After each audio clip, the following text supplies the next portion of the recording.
बुद्धि का प्रयोग। बुद्धि बल। मनोरम नामक वन में एक बहुत ही सुंदर बड़ा सा तालाब था।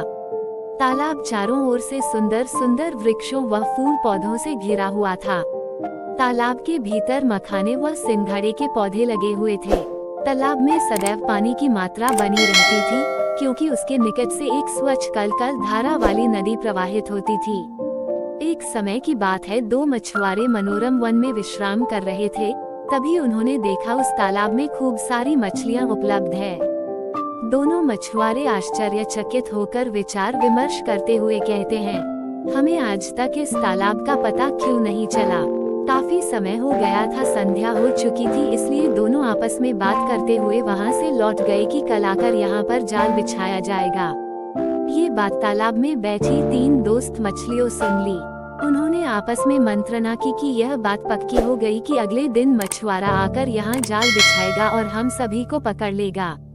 क्यों न हम लोग तालाब से निकलकर नदी में चलें। उन मछलियों में से एक मछली दोस्त आलसी थी। उसने बात को स्वीकार नहीं किया और कहा कि जब मछुआरे आएंगे तब हम कहीं छुप जाएंगे। अगले दिन जैसे ही मछुआरा आया, एक मछली दोस्त छलांग लगाकर नदी में भाग गई। आलसी मछली और एक और मित्र भी उन सभी मछलियों के साथ जाल में पकड़ी गई।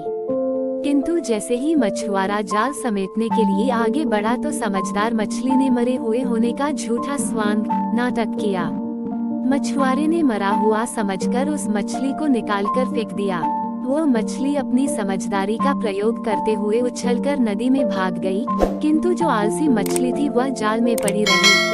मछुआरों ने उसे ले जाकर बाजार में बेच दिया। इस प्रकार उसके प्राण निकल गए।